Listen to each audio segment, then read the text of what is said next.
Ravi, your erstwhile favorite, Pharma, and I want to take some time out to talk about that also. With now this new spanner in the works, which you highlighted earlier today, about once again, maybe 2 years from now, 100% tariff. What would it really imply for pharma companies? Not like we've not heard this thread before, but should it actually become reality this time?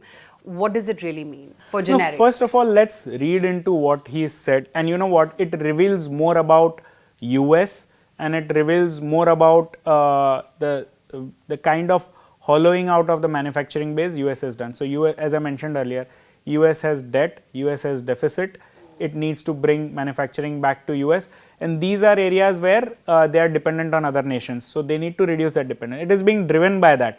Will they be able to do it? Tariffs will only provide a window to these guys to essentially bring that manufacturing base in.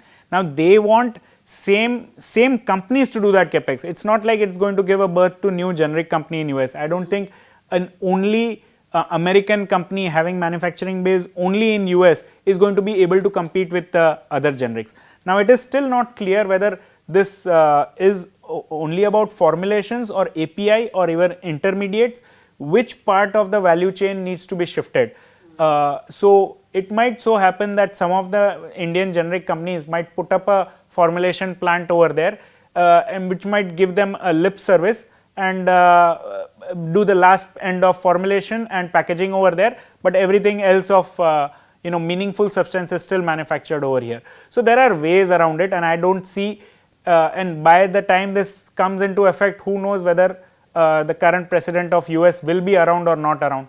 So, it in fact reveals the kind of structural strength that Indian pharma has built, and it will not be easy to replace that or just pull it out from India and put it into US. So, I think the same companies, they might, it is a more a strategy change at the corporate level, corporate board level for Indian companies, where they might have to put up one odd plant or something to showcase that they are putting up a plant over there. So, it works as a diversification strategy for them, but I don't think the business is going to stop, and it will be only finally the US consumer that will be paying for it.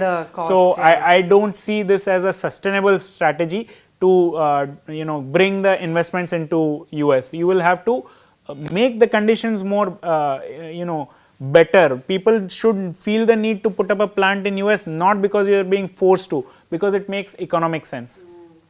So, you're saying nothing to panic right now when it comes to pharma for investors? Any which way, we have a 2-year window, but I think it's something to keep your eyes on, but I don't think it's something to act upon as of today.